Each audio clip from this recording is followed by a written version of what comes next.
Good evening friends, welcome to my next lecture. तो हमने पहले के जो बेसिक लेक्चर्स में हम जो देख चुके हैं वो देख चुके हैं कि सेल डिवाइड कैसे होती है। We have talked about the cell cycle. फिर हमने डिस्कस किया था कि सेल मरती कैसे है, हाउ द सेल डाइज। उसमें हमने दो मोड्स देखे थे, एपोप्टोसिस और निक्रोसिस, जिसमें हमने एपोप्टोसिस को डिटेल किया था, जिसमें हमने पार्ट 1 और पार्ट 2 देखे थे। हम आज हम जो सेकेंड मोड ऑफ डेथ है सेल, और कौन सा दूसरा मोड क्या है मरने का सेल का, वो आज हम डिस्कस करेंगे डिटेल में। और हम डिटेल डिफरेंशिएटिंग फीचर्स देखेंगे कि एपोप्टोसिस निक्रोसिस से कैसे डिफरेंट रहती है। अब आप सभी व्यूअर्स ये सोच रहे होंगे कि भाई देखो, how the medicine made easy. भाई मेडिसिन मेड इजी, हाँ, अभी मेडिसिन के हम जो लेक्चर्स जब हम पढ़ेंगे, जैसे मैंने आपको पहले भी कहा था कि जब तक हमारी basic terms, basic terminology, basic concepts clear नहीं रहेंगे, हम आगे की मेडिसिन बिल्कुल भी नहीं समझ पाएंगे। अब जैसे जैसे मैं जो टॉपिक्स अब मैं आपके लेते रहूंगा, उसमें हम लोग मेडिसिन से, क्लिनिकल मेडिसिन भी हम कोरिलेट किया करेंगे। हम हिस्टोपैथोलॉजिकल चेंजेस इन मेडिसिन वो भी हम आपसे डिस्कस करेंगे, ठीक है। उसके पैथोलॉजिकल एस्पेक्ट्स को भी डिस्कस करेंगे। कुछ आगे के टॉपिक्स आएंगे, हम उसकी फार्माकोलॉजी को भी हम डिस्कस करेंगे, क्योंकि जैसे जैसे हम एक बाय सीडी हम चढ़ते चले जाएंगे तो topics will become very easy. तो इसलिए हमें पहले बेसिक टर्म्स, बेसिक कांसेप्ट्स को जानना बहुत जरूरी है। जब तक आप बेसिक कांसेप्ट्स को आप नहीं समझेंगे तब तक आपको प्रॉब्लम होगी, तब तक आप रेफरेंस बुक्स को नहीं समझ पाएंगे। तो अब हम दूसरे अपने मोड ऑफ डेथ की तरफ चलते हैं, दैट इज निक्रोसिस, ठीक है। वहां पर हमने एपोप्टोसिस में देखा था कि भाई it was a highly programmed cell death. बहुत ही अच्छा खासा प्रोग्राम बना हुआ था, और उसमें आपको ये भी नहीं पता पड़ा था कि मेम्ब्रेन डैमेज कब हुई, सेल डेथ कब हो गई, और विदाउट एनी इन्फ्लेमेशन, मतलब हमारी बॉडी को भी नहीं पता पड़ा कि सेल कब मर गई। बट लेकिन यहां पर सब कुछ आपकी बॉडी को दिखाई देता है। वेरी इंपॉर्टेंट थिंग, बॉडी समझती है कि भाई सेल मर रही है, आपको दिखाई देगा, आपको कहीं ना कहीं आपको क्लिनिकल, पैथोलॉजिकल, हिस्टोपैथोलॉजिकल एविडेंस, आपको सभी चीजें मिलेंगी। आपको पेशेंट के क्लिनिकल पैरामीटर्स आपको ऐसे देखने के लिए मिलेंगे। Yes, patient is having a toxic low, patient is running high grade fever, patient को बहुत सारे ऐसे सिम्टम्स होंगे जिससे कि आप बता सकते हो कि हाँ, patient is in sepsis, patient is highly infectious, patient is having some kind of cell injury that is visible. तो ये इसलिए it is characterised by visibility. आपको विजिबल मॉर्फोलॉजिकल चेंजेस भी जो ऐसे होंगे, अगर आप सेल्स के मॉर्फोलॉजिकल चेंजेस देखेंगे तो इट इज क्वाइट विजिबल। आपको ऐसा नहीं है कि आपको एपोप्टोसिस में जो आपके जो सेल्स के जो चेंजेस थे वो ऐसे लग रहे थे कि सेल अपीयर्स मोर और less same as that of a normal cell. But लेकिन यहां पर जो सेल आपको मिलेगी, जो आपको जब आप देखते हैं जब आप इस सेल को, तो आपको definitively it will be characterized by the cellular damage. और यहां पे डैमेज आपको हर लेवल पर मिलेगा। तो that is what I want to say कि ये एक ऐसा मोड ऑफ डेथ है जहां पर आपको सब जगह डैमेज दिखाई देगा। Nucleus damage, cytoplasm damage, cell organelles damage, plasma membrane damage.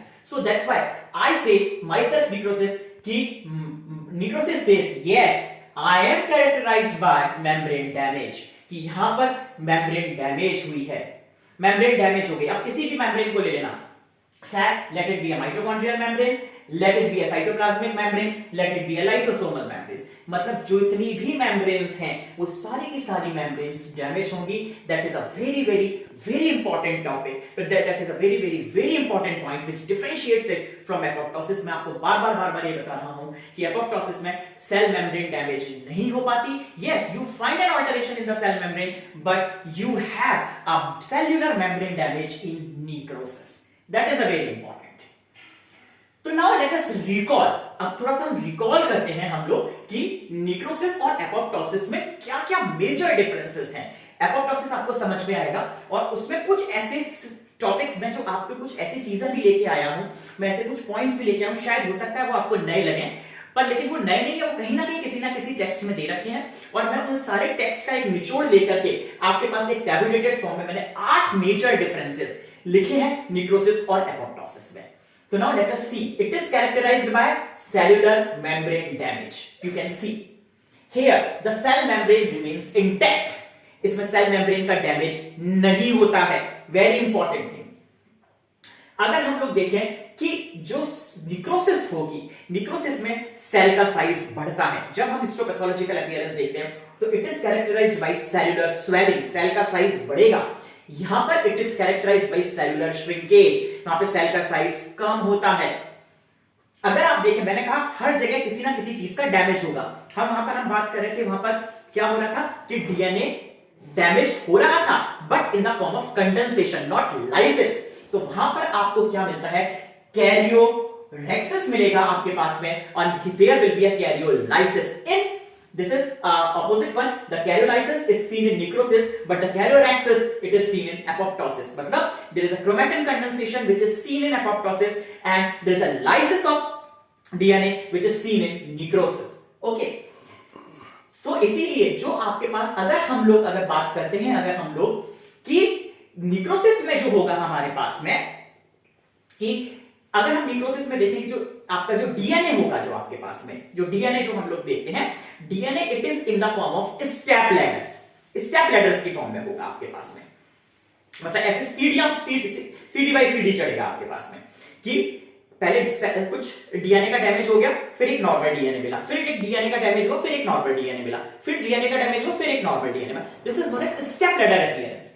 But in necrosis you have a complete DNA damage, so you have a smudged pattern. Okay, smudged pattern, it is also opposite. Now you can see the smudged pattern it is seen in necrosis, but the step ladder appearance it is seen in apoptosis. ठीक है, very important thing, the other important differences which I am going to tell you, it is ATP independent.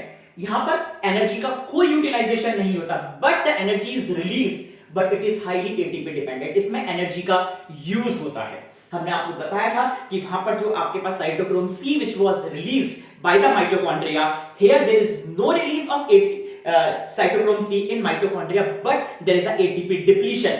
Here there is an ATP usage in apoptosis, but here it is the ATP depletion. So we can say that it is energy independent process, it is energy dependent process. So you can see it is a highly programmed system process.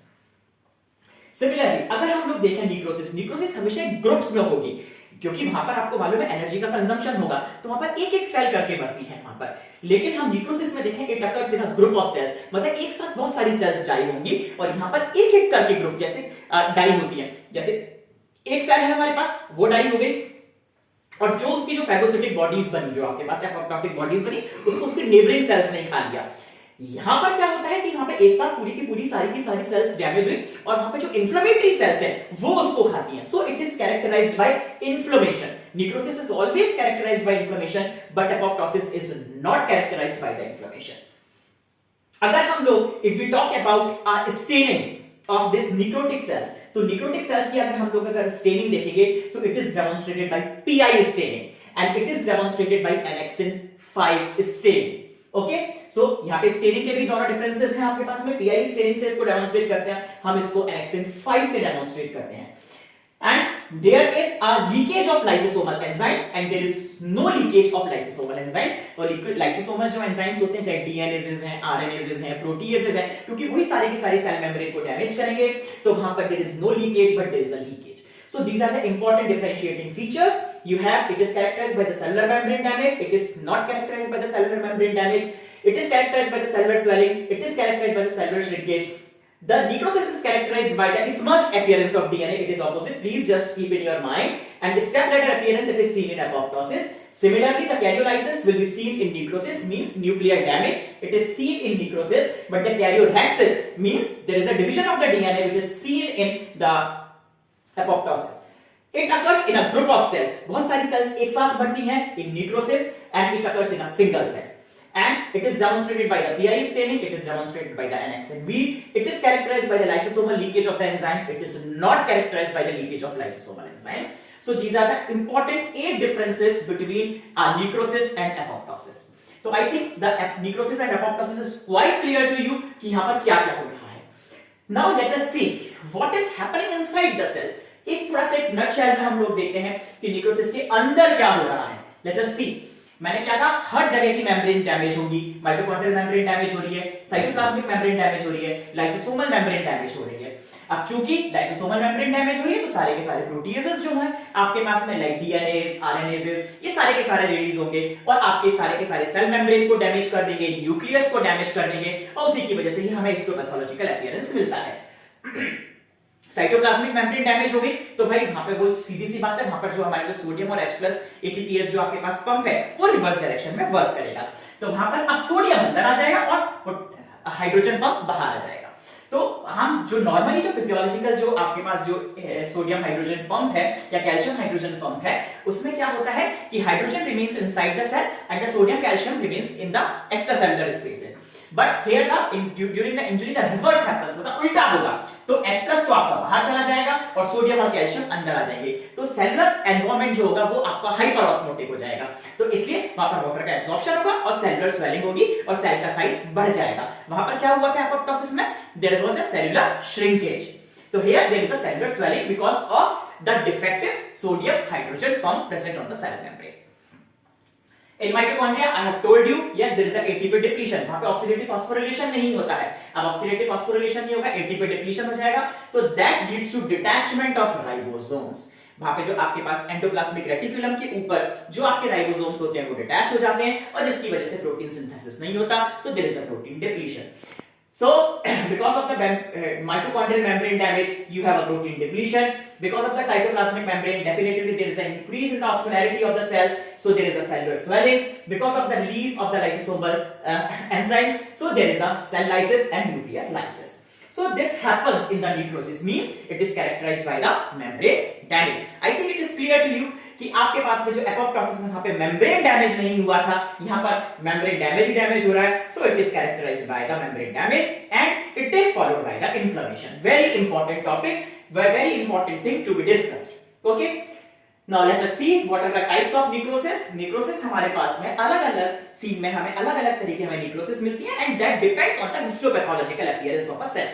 कि आपके हिस्टोपैथोलॉजिकली, हां, ये clinical आपकी definition, ये clinical variants नहीं है, clinical variants नहीं है आपके पास में। These are the histopathological variants of a necrosis. जब हम पढ़ेंगे, जब अभी हम निक्रोसिस में मैं आपको बीच में और बताऊंगा कि what are the clinical types of necrosis that is different in comparison to the histopathological types.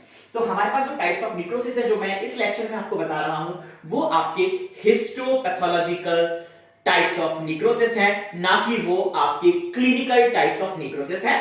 अगर इफ एनीबॉडी इज इंटरेस्टेड जो कि मेरा इस लेक्चर को देखेगा, वो बताएगा वो मुझे नेक्स्ट लेक्चर में, उसके आने से पहले जब भी कि what are the different clinical types of necrosis, that is a question to you. You can note down in your copy and just do a homework for that. So in every lecture, आप सारे के सभी lecture में आपको एक homework दिया करूंगा, तो यही आपका एक होमवर्क है आज के लिए कि आप ये देखेंगे कि आपके पास टाइप्स ऑफ क्लिनिकल निक्रोसिस कौन-कौन सी हैं आपके पास में। हिस्टोपैथोलॉजिकल निक्रोसिस हमारे पास कोएगुलेटिव टाइप है, लिक्विफैक्टिव टाइप है, गैंग्रीनस टाइप है, फैट टाइप है, फिब्रिनॉइड है और केशियस है। These are the 6 type of histopathological types of necrosis. तो जो coagulative type है, coagulative type ये हमें कब मिलती है? इस्कीमिया में, जब when there is a decreased blood supply, जब आपकी ब्लड सप्लाई आपकी कम होगी, तब उस समय आपको एक इस्कीमिक निक्रोसिस या कोएगुलेटिव निक्रोसिस मिलेगी। बट हमेशा ध्यान रखिएगा कि अगर ब्रेन के अंदर, very important thing to be noted here, it's a very important highlighted note, कि अगर आपके पास में अगर ब्रेन में इस्कीमिया हो रहा है तो आपकी कोएगुलेटिव निक्रोसिस नहीं होती, वहां पर लिक्विफैक्टिव टाइप ऑफ निक्रोसिस होती है। Very important thing which I want to tell you about the coagulative necrosis, कि वहां पर अगर आप उस निक्रोसिस को देखेंगे, वो it appears like an apoptosis, like you have an inflammatory infiltrate, that's okay. But अगर आप उस पे सेल देखेंगे आपके पास में, आप सेलुलर मॉर्फोलॉजी देखेंगे, सेलुलर आउटलाइन देखेंगे, तो ऐसी लगेगी कि वो तो बिल्कुल नॉर्मल है। तो वहां पर आपको इट अपीयर्स कि everything is normal, but if you see histopathologically तो आप देखेंगे कि मेम्ब्रेन डैमेज हो चुकी है आपके पास में, आपके पास बहुत सारा इन्फ्लेमेटरी इन्फिल्ट्रेट है आपके पास में, वो सारी की सारी चीजें आपके पास में मिलेंगी। But in case of ischemia of the brain you have a liquefactive type of necrosis। और liquefactive type of necrosis में क्या होता है कि सारी की सारी मेम्ब्रेन इतनी डैमेज हो जाती है कि वो एक तरह का पस फॉर्मेशन करती है। तो basically it is seen in abscesses में मिलेगी और आपका ब्रेन की इस्कीमिया में मिलेगी। तो लिक्विफैक्टिव टाइप ऑफ निक्रोसिस अगर आपसे पूछा जाता है आपके मल्टीपल चॉइस क्वेश्चन में कि आपके एब्सेस में कौन सी मिलती है, एब्सेस में इट इज सीन इन्फेक्शंस में आपके लिक्विफैक्टिव मिलती है और इस्कीमिया में भी मिल सकती है, लेकिन ब्रेन के इस्कीमिया में मिलेगी आपको। Gangrenous type is infection plus ischemia, मतलब किसी भी, जैसे हमारे पास अगर आप डिस्टल लिम्ब की, हम फोर लिम्स, अपर लिम्स की बात करें, लोअर लिम्स की बात करें, तो जहां पर हम पेरिफेरल वेस्कुलर डिजीजेस के बारे में हम बात करेंगे, तो पेरिफेरल वेस्कुलर डिजीज में जब आपकी जो डिस्टल लिम्ब की जब ब्लड सप्लाई कम हो जाती है तो वहां पर इस्कीमिया हो जाता है, और इस्कीमिया के ऊपर सुपर इंपोज्ड इन्फेक्शंस हो जाते हैं, तो in that case it becomes gangrenous type. जब आप हिस्टोपैथोलॉजिकल अपीयरेंस देखेंगे तो वहां पर आपको दोनों की चीजें मिलती हैं, you have a coagulative type of necrosis and you on the contrary you have the liquefactive type of necrosis. So combination of coagulative plus liquefactive become gangrenous. The fourth type of necrosis which we see in acute pancreatitis is a fat type of necrosis. तो वहां पर आपके पास में जो fat necrosis मिलती है, basically आपकी जो पैंक्रियाटिक फैट है उसमें एक निक्रोटाइजिंग अपीयरेंस मिलता है। निक्रोटाइजिंग पैंक्रियाटाइटिस में हमें फैट necrosis मिलती है। फिफ्थ जो ऑटो इम्यून डिजीजेस है, like systemic lupus erythematosus, SLE, इस तरह की ऑटो इम्यून डिजीजेस है, रूमेटॉइड आर्थराइटिस, अगर हम इनके बारे में बात करें, क्योंकि it is also characterized by the inflammation, तो उसमें जो सेलुलर डेथ होगी वो फिब्रिनॉइड नेक्रोसिस के एप फॉर्म में होगी। वहां पर अगर आप देखेंगे, अगर आप हिस्टोपैथोलॉजिकल अपीयरेंस देखेंगे तो वहां पे आपको फिब्रिन डिपॉजिशंस मिलते हैं आपके पास में। And the last one is a caseous type of necrosis. Caseous type of necrosis ये भी आपका वेरिएंट है liquefactive का, लेकिन वहां पर जो आपका जो पस होता है वो इतना थिक होता है, यहाँ पे जो liquefactive में जो पस is very thin, but in the caseous type the pus is very thick and it is characterized by granuloma formation. Very important, वहां पे granulomatous type of inflammation मिलता है, और वहां पर एक special cells epithelioid cells मिलती है। जब आप उसकी हिस्टोपैथोलॉजी को आप देखते हो तो वहां पर आपको epithelioid cells मिलती हैं, तो basically it's a variant of the liquefactive type of necrosis. So now you have seen it is a coagulative, which is an ischemia because of the reduced blood supply. Liquefactive, it is seen in infections, it like abscesses, but in tubercular infection, but tuberculosis में आपको caseous type of necrosis मिलती है। जो tuberculosis होता है उसमें caseous, it is a thick pus होता है, आपके पास granuloma formation होते हैं, वहां पर epithelioid cells present होती हैं, तो उसको हम liquefactive necrosis को liquefactive ना बोल करके हम caseous necrosis बोलते हैं। उसमें cheesy like material which has been released in the inflammatory process। और गैंग्रीनस में जब इन्फेक्शंस प्लस इस्कीमिया दोनों मिल जाते हैं तो आपको वो बन जाते हैं आपकी गैंग्रीनस और फैट और fibrinoid necrosis. It is seen in acute pancreatitis and autoimmune diseases respectively. So in the necrosis we have seen that it is characterized by the membrane damage.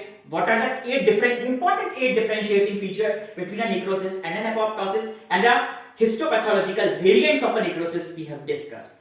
ठीक है, अब आप ये सोचेंगे कि अब ये वाली यही चीज जो हमारे पास जो हमने सेल साइकिल पढ़ी है, हमने उसमें डिफरेंट चेक पॉइंट्स पढ़े, फिर उसके बाद हमने एपोप्टोसिस पढ़ी, उसमें हमने कुछ जेनेटिक्स को भी हमने अपने इन्वॉल्व किया कि कुछ हमने कुछ पंप्स भी अभी हमने देखे कि मेम्ब्रेन पे कौन-कौन से पंप्स होते हैं आपके पास में, बहुत सारे कैस्पेजेस एक्टिवेशन हमने देखे कि भाई आपके पास उसका प्रोटियोलिटिक क्लीवेज कैसे होता है। इन सारी चीजों को जो टर्मिनोलॉजी जो हमारे पास बीच-बीच में आती चली जाएगी, तो अब जब मैं आपको वो टर्म्स यूज करूंगा और आपने प्रीवियस लेक्चर्स आपने अच्छी तरह से पढ़े होंगे तो वो चीज आपको समझ में आएगी।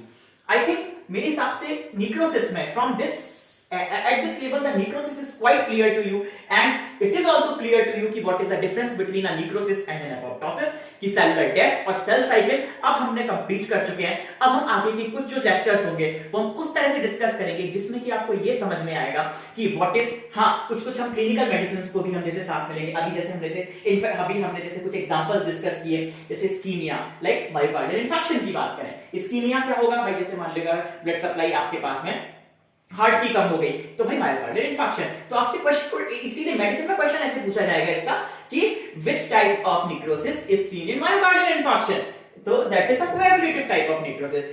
If I see which type of necrosis is seen in stroke, तो स्ट्रोक में भाई decrease to the blood supply है, अब डिक्रीज ब्लड सप्लाई है तो वहां पर आपका होगा coagulative, but it is seen in brain so it becomes liquefactive type. तो लाइक दिस द आपके जो क्वेश्चन का जो क्वेश्चन पूछने का पैटर्न थोड़े से चेंज हो जाएंगे। तो अब हम नेक्स्ट लेक्चर में हम कुछ इसी तरह से कुछ clinical medicine plus pharmacology plus pathology plus microbiology इन सब के कंबाइंड कांसेप्ट्स के लेक्चर्स हम लोग आगे के हम लोग पढ़ेंगे, सीढ़ी हम आगे चढ़ेंगे, जिससे कि आपको आगे की आने वाली जो मेडिसिन है वो आपको और भी क्लियर होगी। ये मेरा आपसे वादा है कि शायद मैं आपको मेडिसिन एक आपको इतना इजी बना दूं, उसके कांसेप्ट्स इतने इजी बना दूं कि आपको रेफरेंस बुक्स पढ़ना बहुत आसान हो जाएगा। थैंक यू, और आपको कैसा लगा ये मुझे जरूर बताइएगा। मेरे चैनल को जरूर सब्सक्राइब कीजिए, लाइक कीजिए, शेयर कीजिए। ये थैंक यू वेरी मच।